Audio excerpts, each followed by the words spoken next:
안녕하세요. 책 읽는 보라입니다. 오늘은 조반니 보카치오의 데카메론 중 세 번째 날 시작과 세 번째 날 첫 번째 이야기 들려드리겠습니다. 세 번째 날 데카메론의 두 번째 날이 끝나고 세 번째 날이 시작됩니다. 세 번째 날에는 네필레의 주도 아래 무척 열망하던 것을 교묘한 수법으로 손에 넣거나 잃었던 것을 다시 찾은 사람에 대한 이야기들이 전개됩니다. 태양이 떠올라 벌써 여명이 선홍색에서 오렌지색으로 변하고 있었습니다. 일요일 아침 자리에서 일어난 여왕은 동료들을 모두 깨워 불렀습니다.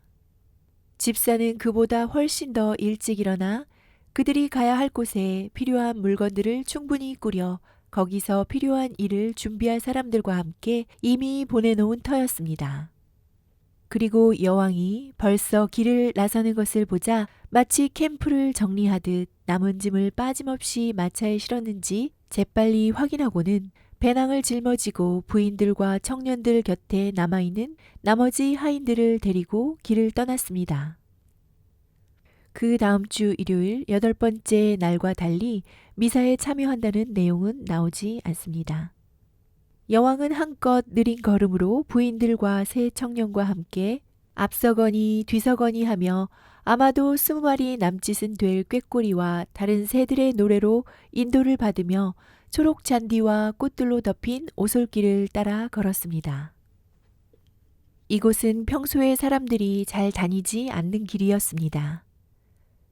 떠오르는 아침 해가 그 모든 것을 열어주고 있었으며 일행은 서쪽을 향해 산책하듯 나아갔습니다. 일행과 가벼운 얘기를 나누고 농담을 주고받으며 웃으면서 2000걸음 남짓 걸은 후 여왕은 장식이 아름다운 어느 저택으로 사람들을 안내했습니다. 해가 뜬 지 얼마 지나지 않아 저택은 평지보다 약간 올라간 언덕에 자리하고 있었으며 일행이 들어가서 두루 살펴보니 넓은 응접실과 필요한 모든 것을 갖춘 깨끗하게 단장된 방들이 있었습니다. 그들은 감탄을 연발하며 집주인이 훌륭한 사람임에 틀림없다고 칭찬했습니다. 게다가 아래로 내려가 보니 드넓고 쾌적한 정원이 펼쳐져 있고 창고에는 최고급 포도주들이 그득했으며 얼음같이 시원한 물이 철철 흘러넘쳤습니다. 모두가 다 주인을 칭송하기 바빴습니다. 정원 전체를 굽어보는 회랑에서 잠시 앉아 쉬고 있자니 계절을 모르는 온갖 꽃들이 지천에 만발하고 나무가 무성했습니다. 마침 충직한 집사가 나와서 최고로 값진 설탕 과자와 고급 포도주를 대접하여 그들의 기분을 돋웠습니다. 그러고 난 뒤에는 저택 옆에 있는 정원으로 들어갔는데 사방이 담으로 둘러쳐진 곳이었습니다. 그곳에 들어선 사람들은 모두 첫눈에 그 대단한 아름다움에 취해 구석구석 살펴보며 구경을 하기 시작했습니다. 정원 가장자리와 중앙에는 포도 시렁에 덮여 화살처럼 쭉 뻗은 널찍한 길들이 상당 부분을 차지하고 있었는데 그 해의 포도 풍작을 충분히 예감하게 했습니다. 포도 시렁에는 꽃들이 무더기로 활짝 피어나 정원을 매우 그득한 향기로 뒤엎었고 그 향기가 정원에 가득 스며 다른 많은 것들과 어우러져 동양에서 온 갖가지 향료에 파묻힌 느낌이 들 정도였습니다. 길 양쪽에는 희고 붉은 장미와 제스민이 만발했으며 꽃향기 그득한 그늘을 만들어 주었습니다. 그 덕분에 아침은 물론이고 해가 높이 솟는 시각에도 햇빛을 그대로 받지 않고 어디로든 갈 수 있었습니다. 그곳에 어떤 초목들이 얼마나 많았는지 또 어떤 식으로 배열되어 있었는지를 일일이 설명하자면 지면이 부족할 겁니다. 다만 우리 기후에서 자라는 아름다운 것이라면 그 무엇이든 있을 만큼 있었다고 말할 수 있겠습니다. 그곳에서 다른 무엇보다도 추천할 만한 것은 바로 정원 중앙에 초록으로 펼쳐져 있는 부드러운 풀밭이었습니다. 그 주위를 아마도 수천 가지는 될 꽃들과 진한 초록의 싱싱한 오렌지와 레몬 나무들이 둘러싸고 있어 거의 검은색으로 보일 정도였습니다. 나무들마다 잘 익거나 풋풋한 과일들 또는 여전한 꽃들이 매달려 있어 보기에도 쾌적한 그늘을 이루고 있었고 거기에 향내까지 더해 그윽한 기쁨을 만들어주고 있었습니다. 풀밭 중앙에는 훌륭한 조각으로 장식한 새하얀 대리석 분수가 자리를 잡고 있었습니다. 분수 한가운데 놓인 기둥 위에 석상 하나가 섰는데 그것이 실물인지 인공물인지 나는 도무지 알 수 없었습니다. 보카치오는 이 문장에서 1인칭 대명사 나를 사용해 자신의 모습을 직접 드러내고 현재형 동사 알 수 없습니다를 사용함으로써 현재 자기가 이 이야기를 들려주는 것 같은 효과를 내고자 했습니다. 거기서 대량의 물이 하늘을 향해 높이 뿜어 나오다가 맑디 맑은 분수 안으로 상쾌한 소리를 내며 떨어지고 있었는데 물방아 하나는 거뜬하게 돌릴 정도였습니다. 물은 분수를 채우고 넘쳐 흘러 은밀한 길을 따라 나와 풀밭의 바깥에서야 분명하게 모습을 드러내는 지극히 아름다운 작은 인공수로를 통해 풀밭의 모든 부분을 적셔 주었습니다. 그리고 정원에 어디든 걸쳐 있는 비슷비슷한 작은 수로들을 통해 흐르다가 마지막에는 정원의 출구 쪽에서 하나로 모여들었고 결국에는 맑은 시냇물이 되어 평야를 향해 흘러내려갔는데 그 전에 굉장한 힘으로 2대의 물레방아를 돌려 주인에게 적지 않은 이득을 주었습니다. 이 정원과 그 아름다운 질서, 초목, 그리고 작은 시냇물로 흘러내리는 분수는 부인들 모두와 새 청년의 마음에 쏙 들었습니다. 지상에 천국을 만들 수 있다면 이 이상 어떤 형상이 될 수 있을까 싶을 정도였죠. 거기에 어떤 아름다움을 보탠다는 것은 상상조차 할 수 없었던 것입니다. 그것들은 아주 즐거운 마음으로 그것 주변을 돌아보면서 온갖 나무가지들로 아름다운 화환을 만들기도 하고 20종류는 될 법한 새들이 다투듯 서로 다른 소리로 제잘거리는 노래소리를 들으며 문득 그때까지 깨닫지 못했던 또 하나의 유쾌한 점을 발견했습니다. 정원을 채운 아마도 100여 종류는 될 법한 귀여운 짐승들이 눈에 들어온 것입니다. 그들은 서로에게 짐승들을 가리켜 보여주었는데 이 편에서 집토끼가 나오는가 하면 저 편에서는 산토끼가 뛰어다녔고 암사슴들이 누워있을 뿐 아니라 새끼 사슴 몇 마리가 돌아다니며 풀을 뜯는 것이었습니다. 그 외에도 해롭지 않은 온갖 종류의 짐승들이 마치 가축처럼 저마다의 모습을 뽐내며 즐겁게 논일고 있었습니다. 이런 모습은 그 어떤 것보다 큰 즐거움을 더해 주었습니다. 이런 구경을 하면서 거닐던 일행은 멋진 분수 주변으로 식탁을 가져다 놓도록 했습니다. 그리고 우선 6곡의 노래를 부르면서 그에 맞춰 춤을 추고 나서는 여왕이 바라는 대로 식사를 시작했습니다. 아주 잘 차려놓은 맛있는 고급 요리를 여유롭게 먹고 나자 그들은 더욱더 흥이 나서 다시 악기를 연주하고 노래를 부르고 춤을 추었습니다. 이렇게 놀다가 더위가 심해지자 여왕은 이제 잠을 좀 자는 것이 좋겠다고 생각했습니다. 그들 중 몇 명은 쉬었지만 나머지는 쉬러 가는 대신 장소의 아름다움에 취해 거기 남아서 남들이 자는 동안에 소설을 읽기도 하고 체스를 즐기기도 하고 주사위 놀이를 하기도 했습니다. 그러나 9번째 시간이 지나자 자던 사람들이 일어나서 시원한 물로 얼굴을 씻고 여왕의 지시에 따라 풀밭의 분수 주위로 모여들었습니다. 그리고 여느 때처럼 자리를 잡고 앉아 여왕이 제안한 주제에 맞춰 이야기할 차례를 기다렸습니다. 여왕이 제일 먼저 지명한 사람은 필로스트라토였습니다. 그는 다음과 같은 이야기를 시작했습니다. 세 번째 날 첫 번째 이야기. 람포레키오의 마세토는 벙어리 행세를 하며 어느 수녀원의 정원사가 됩니다. 수녀들은 앞서거니 뒤서거니 하며 서로 그와 자려고 합니다. 아름다운 부인 여러분, 세상에는 여자가 흰 두건을 쓰고 검은 옷만 두르면 그것으로 돌 같은 수녀가 되는 것까지는 아니더라도 여자의 길을 그치거나 여성으로서의 욕구를 느끼지 않는다고 철석같이 믿는 우둔한 선남 선녀들이 많습니다. 그리고 이런 믿음에 반하는 이야기라도 들을라 치면 거대하고 극악무도한 죄악이 순리를 거스리기라도 한 양 상당히 격앙된 반응을 보입니다. 그들은 결코 스스로에 대해 생각하지도 못하고 그러려고 하지도 않습니다. 자기들은 만족할 때까지 내키는 대로 별별 짓을 다 하고 즐기면서도 권태나 고독의 힘이 얼마나 강력한지는 헤아리지 못하기 때문이죠.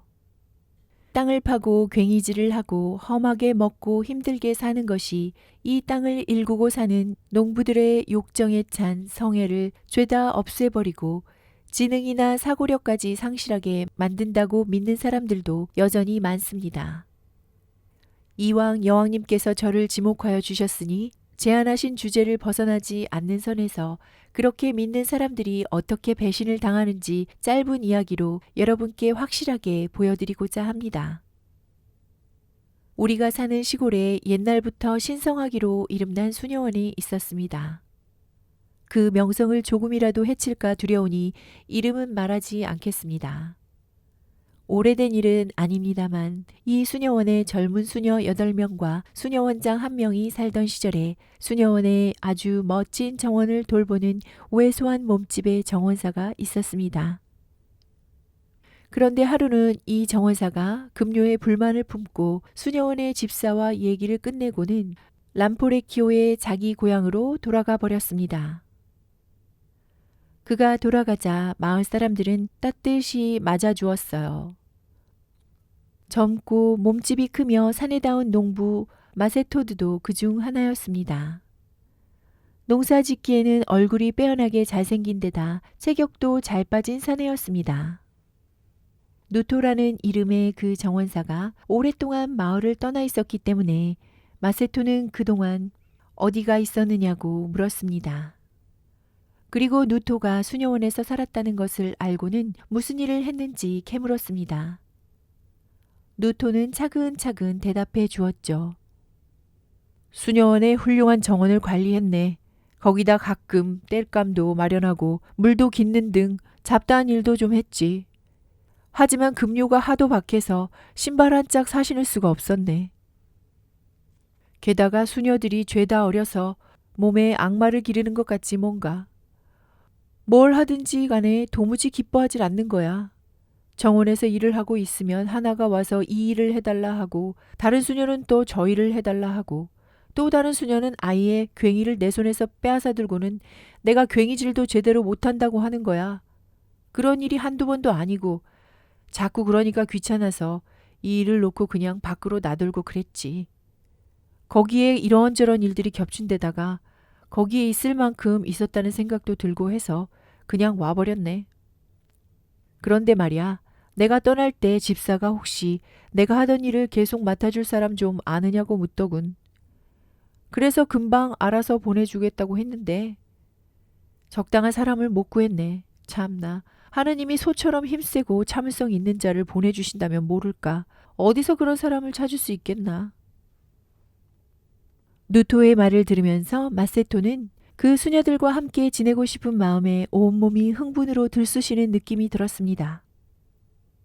얘기를 듣자 하니 자기가 생각했던 것을 분명히 이룰 수 있겠다는 확신이 든 거죠. 그러나 자기 의도를 누토에게 밝히면 안 된다고 속으로 생각하며 이렇게 말했습니다. 그런 곳이라면 나오길 잘하셨네요. 남자가 그 많은 여자들에 둘러싸여서 어떻게 살겠습니까?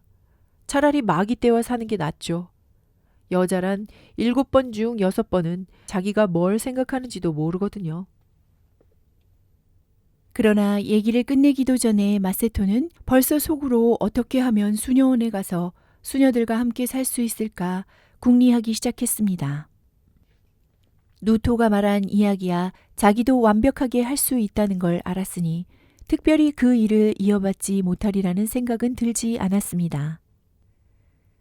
다만 자기가 젊고 유별나게 잘생겨서 퇴짜를 맞지 않을까 걱정이 됐습니다. 그래서 이리저리 머리를 쥐어짜다가 마침내 한 가지 묘안을 떠올렸습니다. 수녀원은 멀리 떨어져 있으니 아무도 날 모를 거야. 벙어리 행세를 하면 받아주겠지. 그는 이런 추론을 굳게 믿고서 누더기 차림으로 도끼 한 자루를 메고 아무에게도 어디 간다는 말을 하지 않은 채 수녀원으로 향했습니다. 그곳에 도착해서 마당으로 들어가 둘러보다가 우연히 집사를 만났습니다. 마세토는 벙어리 흉내를 내면서 집사에게 먹을 것을 주면 장작을 원하는 만큼 마련해 주겠다고 손짓 발짓을 해보였죠. 집사는 기꺼이 먹을 것을 준 다음 왜소한 누토가 패지 못하고 내버려둔 두꺼운 통나무들로 데려갔습니다. 힘이 굉장히 셌던 마세토는 그 많은 일을 삽시간에 끝내버렸죠. 그러자 집사는 숲으로 데려가서 벌목을 시켰습니다. 그리고 노새를 주면서 손짓으로 나무를 수녀원으로 나르라고 했습니다. 이 친구가 시키는 대로 일을 아주 잘하자 집사는 그곳에서 필요한 여러 일들을 며칠 더 시켜보았습니다. 하루는 수녀원장이 우연히 마세토를 보게 되었습니다. 집사에게 누구냐고 물었죠. 이 사람은 불쌍하게도 벙어리의 귀머거리입니다. 얼마 전에 와서 구걸을 하기에 잘 먹인 다음 밀린 일들을 이것저것 시켜보았죠. 이 사람이 정원도 잘 돌보니 이곳에 있고 싶어 한다면 일이 아주 제대로 된 겁니다. 우리에겐 정원사가 필요하고 이자는 다 부져서 시키는 대로 할 사람이니까요. 게다가 원장님의 젊은 수녀들을 희롱할 염려도 없지요. 원장 수녀는 이렇게 대답했어요. 그 말이 맞군요. 저 사람이 할 줄 아는 게 뭔지 알아보시고 붙잡아 두도록 하세요. 신발 한 켤레와 헌 2권을 주시고 좋은 말로 꼬드겨 칭찬도 좀 해주시고 먹을 걸 많이 주도록 하세요. 신발 한 켤레와 헌 2권은 프란체스코파 수도사들의 청빈을 상징합니다. 프란체스코파 수사들은 13세기 초반 이래 계속해서 대중 사이로 파고들었습니다. 그들은 스스로 천한 인간인 듯 행세했지만 그들 중 높은 지위에 있는 자들은 두건과 모자를 썼습니다. 집사는 그렇게 하겠다고 대답했습니다. 마세토는 멀지 않은 곳에서 마당을 쓰는 척 하면서 이 이야기를 남김없이 엿들었습니다. 그리고 나를 당신네들 정원에 들이기만 하면 깜짝 놀랄 정도로 잘 해주지 하고 빙그레 웃으며 생각했습니다. 마세토가 부지런한 일꾼이라 생각한 집사는 손짓으로 이곳에 살면서 일을 해보라고 했습니다. 마세토는 집사가 시키는 일이면 뭐든지 하겠다는 표시를 했습니다. 그래서 집사는 그를 채용하기로 하고 정원을 맡겼습니다. 집사는 마세토가 해야 할 일을 보여주고 나서 수녀원의 다른 일들을 처리하기 위해 그를 남겨두고 떠났습니다. 날이 지나면서 마세토가 줄곧 일만 하자 수녀들은 점점 그를 따라다니며 놀리기 시작했습니다. 사람들이 벙어리를 보면 흔히 그러듯 말이죠. 수녀들은 그가 들을 수 없다고 생각해서 어디서 왔는지 모를 아주 외설스러운 말들을 짓거려댔습니다. 더욱이 수녀 원장은 혀가 없으면 꼬리도 없는 줄 아는지 이런 일들에 별로 신경을 쓰지 않았습니다. 그러던 어느 날 마세토가 힘든 일을 마치고 쉬고 있는데 정원을 산책하던 어린 수녀 2명이 다가왔습니다. 그가 잠든 척 하자 그런 그를 가만히 들여다보다가 둘 중 대담한 쪽이 말했습니다. 내가 비밀을 지켜준다면 내가 평소에 생각하던 것을 말해줄게. 서로 좋은 일이 될걸? 그러자 다른 쪽이 대답했어요. 말해봐. 아무한테도 말하지 않을 테니까. 그래서 대담한 쪽이 더 분명한 어조로 말을 시작했죠. 너는 그런 생각을 해봤는지 모르겠지만 사는 게 얼마나 따분하니? 여기에 발을 들여놓는 남자라곤 고작 늙은 집사하고 이 벙어리 정원사뿐이니 말이야. 그런데 말이야, 우리 수녀원에 오는 부인들 얘기를 들어보니 세상에서 남자랑 노는 것보다 즐거운 일이 없다고 하더라고. 그래서 쭉 생각한 게 아무 남자나 붙을 수는 없으니까 이 벙어리 도움을 받아서 그 여자들 얘기가 사실인지 한번 알아보고 싶어. 그런 일이라면 이 남자가 안성맞춤이야. 소개된 얘기를 꺼내놓고 싶어도 말을 할 수 없으니 말이야. 설명할 재간도 없는 것 같아. 좀 덜 떨어지긴 했지만 젊고 힘도 좋을 것 같지 않니? 내 생각을 말해봐. 듣고 싶어. 어쩜 그런 말을 할 수 있어. 하느님께 순결을 맹세한 걸 잊었어? 푸, 우린 내내 지키지도 않을 약속을 하고 있는 거야. 지키지 못한다면 무슨 의미가 있겠어? 하느님은 당신을 위해서 순결을 맹세한 다른 여자들을 얼마든지 찾으실 거야. 하지만 임신이라도 하면 어떻게 하지? 그러면 어떻게 되는 거지? 너는 일이 벌어지기도 전에 걱정부터 하는구나. 그런 문제는 닥치면 다 해결하게 돼 있다고. 우리가 서로 입 다물기만 하면 비밀을 지킬 방법은 얼마든지 있는 거야. 그러자 남자가 어떤 종류의 인간인지 알고 싶은 마음이 대담한 쪽보다 훨씬 더 강하게 든 다른 쪽 수녀가 말했습니다. 좋아. 그렇다면 이제 어떻게 하지? 대담한 쪽이 대답했어요. 지금 9번째 시간이 지나고 있잖아? 다른 수녀들은 다 자고 있을 거야. 하지만 정원에 누가 있는지 확인해 보자고. 그러고 나서 아무도 없으면 우리가 할 일은 이 남자 손을 잡고 그가 비를 피하는 저쪽 헛간으로 데리고 가는 거야. 그리고 우리 둘 중 하나가 그와 함께 안으로 들어가고 다른 사람은 망을 보는 거지. 이 사람은 바보니까 우리가 하자는 대로 할 거야. 마세토는 이런 이야기를 다 들었습니다. 그는 당연히 하자는 대로 할 생각이었기 때문에 둘 중 하나가 와서 자기를 끌고 가기를 침이 마르게 기다렸습니다. 주위를 살피고 온 두 수녀는 아무도 없다는 것을 확인하고는 먼저 나서서 떠들어댄 수녀가 마세토에게 다가와 그를 깨웠습니다. 마세토는 금방 일어났죠. 수녀가 유혹하는 몸짓을 하며 손을 잡아 끌자 마세토는 천치같이 웃으면서 순박하게 응했고 수녀는 헛간으로 그를 데리고 갔습니다. 거기서 마세토는 힘을 따로 쓸 필요도 없이 수녀의 분부를 따랐습니다. 수녀는 원하던 것을 이루자 동료에게 충실하게 자리를 넘겼고 마세토는 계속 바보 행세를 하면서 해달라는 것을 다 해줬습니다. 헛간을 떠나기 전에 그들은 각자 이 벙어리에 올라타기 제주를 반복하고 또 반복하게 했습니다. 그러고 나서 서로 속속들이 이야기를 나누면서 생각했던 대로 너무나도 즐거운 경험이었다고 의견을 모았습니다. 정말 재미난 일이라고 말입니다. 그때부터 기회가 날 때마다 두 수녀는 벙어리 친구의 품에 안겨 즐거운 시간을 보냈죠. 그런데 하루는 다른 수녀 하나가 자기 방 창문에서 밖을 내다보다가 그 일을 목격하고 다른 두 수녀들에게도 보여주었습니다. 자기들끼리 이야기를 나눈 결과 처음에는 수녀 원장에게 둘을 고자질하기로 결정했지만 금방 생각을 바꾸고 서로의 동의하에 그들 역시 기꺼이 마세토의 소유물이 되고 말았습니다. 그리고 이들 5수녀는 경솔함 때문에 남은 3수녀까지 하나하나 동참시키게 되었습니다. 어느 더운 여름날 이 일을 모르고 있던 수녀 원장이 정원을 혼자서 어슬렁거리고 있었습니다. 그러다 편도나무 그늘 아래서 늘어지게 낮잠을 자는 마세토를 발견했죠. 밤에 너무 일을 많이 하다 보니 낮에 일할 힘이 거의 남지 않은 탓이었습니다. 그때 바람이 휙 불어와서 옷을 날리는 바람에 마세토의 그것이 완전히 드러나고 말았습니다. 혼자서 그걸 본 수녀 원장은 그 광경에서 눈을 돌리지 못하고 우두커니 서서 젊은 수녀들이 빠져들었던 것과 똑같은 욕망에 사로잡히고 말았습니다.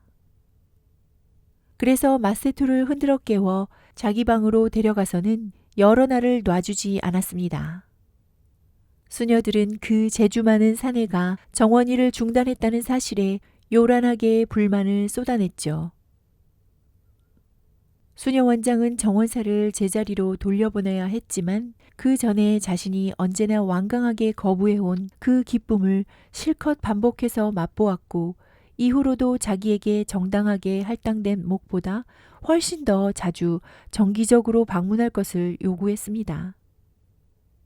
결국 수녀들의 요구를 다 들어줄 수 없었던 마세토는 더 이상 벙어리 행세를 하다가는 몸이 망가지고 말겠다는 생각이 들었습니다. 그래서 어느 날 밤 수녀 원장과 함께 있을 때 혓짤배기 소리로 말을 시작했습니다. 원장님, 저는 그렇게 들었거든요. 암탉 10마리에는 수탉 1마리로도 충분하지만 10남자가 한 여자 만족시키기는 힘들다고요. 그런데 전 지금 9사람이거든요. 뭐라고 하셔도 더는 못하겠어요. 사실 말이죠. 너무 무리를 해서 이젠 지푸라기 하나 들 힘도 없다니까요. 그러니 절 내보내 주시던가 아니면 뭔가 다른 조치를 취해 주셔야 할 것 같습니다. 수녀 원장은 이 말을 듣고 깜짝 놀랐어요. 벙어리인 줄로만 알았으니까요. 아니 이게 뭐야? 넌 벙어리라고 생각했는데. 맞습니다. 그랬죠.